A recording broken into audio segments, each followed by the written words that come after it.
Bismillahirrahmanirrahim. Assalamualaikum Ustadz. Waalaikumsalam Warahmatullahi warahmatullahi wabarakatuh. Ya Ustadz mau bertanya. Mohon maaf, kebetulan memang ilmu saya masih sedikit sekali gitu. Jadi ada rekan yang kebetulan memang agamanya tidak sama dengan kita. Eh, dia beragama Buddha gitu. Cuma kan memang yang dia ceritakan ke saya itu adalah di agama Buddha itu tidak mengenal namanya Tuhan. Nah, dengan ilmu saya yang minim, kadang sering dia menceritakan tentang agamanya dia itu, tapi suka membandingkan dengan agama kita. Dengan seperti itu, saya merasa jadi mempertanyakan apa agama saya gitu, karena kurangnya ilmu, jadi saya tidak bisa menjelaskan di Islam itu seperti ini gitu. Dengan cara dia mengagungkan agamanya. Tapi yang bikin saya bingung itu adalah satu sisi saya ingin menghargai dia bahwa itu agama yang dia uh, paham gitu, anut gitu kan. Sedangkan saya dengan agama saya gitu. Balik lagi dengan yang Ustadz tadi sudah jelaskan, untuk bisa mendapat pertolongan Allah kan kita juga harus menolong Allah dengan uh, agama Islam ini gitu. Dengan yang saya alami, saya jadi ngerasa saya nggak bisa tolong agama kita gitu dengan menjelaskan di Islam kita tuh seperti ini gitu. Jadi mohon bimbingannya. Sebenarnya sebaiknya saya harus menanggapinya seperti apa kalau misalnya saya sedang dapat apa cerita-cerita yang seperti itu gitu, agama-agamanya mereka gitu. Satu sampel, masih Jadi umum, global, satu sampel. sorry.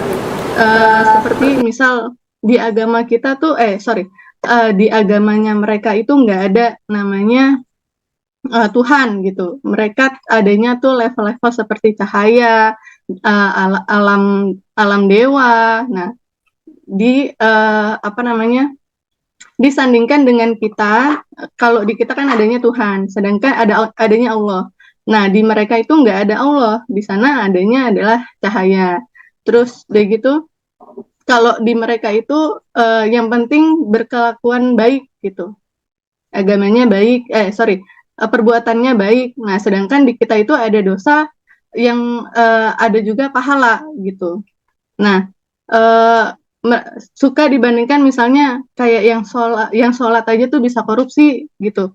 Tapi orang-orang yang bukan Muslim itu malah perbuatannya lebih baik gitu. Sedangkan itu adalah dua hal yang berbeda kalau di agama saya. Kalau yang saya tahu ya Pak Ustadz, dengan ilmu yang kurang gitu, yang minim ini gitu. Nah, untuk saya bisa menghadapi rekan saya ini supaya saya juga bisa meyakinkan bahwa saya bukannya goyah dengan agama saya ya Ustaz, tapi maksudnya saya juga mau membela agama saya gitu.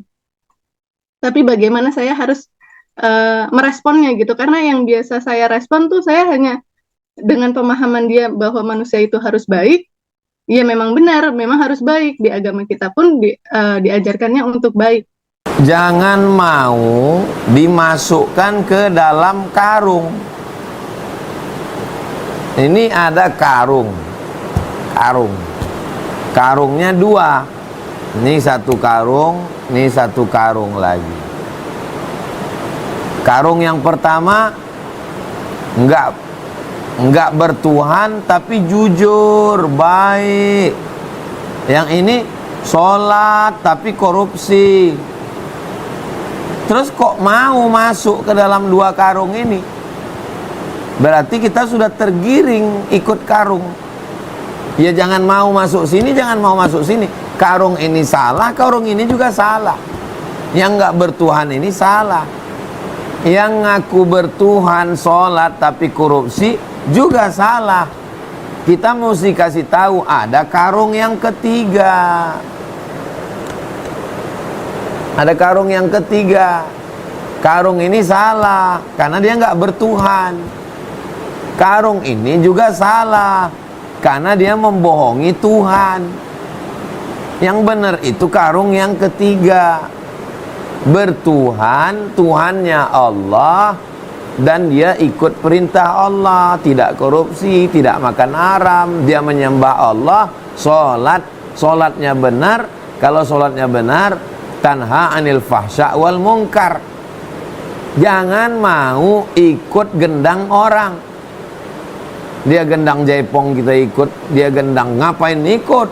Kita punya prinsip kita. Itu jadi metode ngobrol, dialog, diskusi, jangan ikut pikiran orang. Kita justru mengawasi pikiran orang, jangan masuk ke dalam. Ketika orang mau memberikan suatu argumentasi, jangan kita masuk ke dalam, kita awasi dari luar. Oh, dia sedang buat jebakan Batman nih. Ini loh, ada orang sekuler, nggak bertuhan, ateis, dia baik. Ini orang yang sholat ini, Pak Haji ini jahat. Bagus mana? Nggak pakai jilbab, tapi nggak pakai jilbab, nggak pacaran, bagus.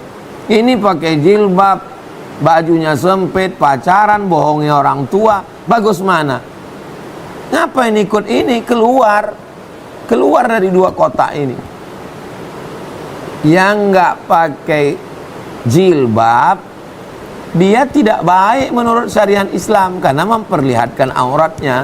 Allah suruh tutup aurat. Tapi yang sudah pakai jilbab pacaran, dia juga tidak betul karena dia tidak menjalankan Islam secara total. Yang benar itu adalah yang ini. Dia bertuhan kepada Allah dan ikut syariat Nabi Muhammad Shallallahu Alaihi Wasallam. Kita jelaskan punya kita, jangan ikut kotak orang. Dalam Islam ini ada 3. Yang pertama tentang konsep ketuhanan, jelas la ilaha illallah Muhammad Rasulullah. Yang kedua tentang konsep hukum, halal, haram. Yang ketiga tentang konsep etika, akhlak, moral, baik, sopan santun. Apa boleh kita berdialog dengan orang yang berbeda keyakinan? Ya, 3 fase. Ud'u ila sabili rabbik, ajak orang ke jalan Tuhan. Bil hikmah, dengan kata-kata yang santun. Wal mau'izatil hasanah, suri tauladan yang baik.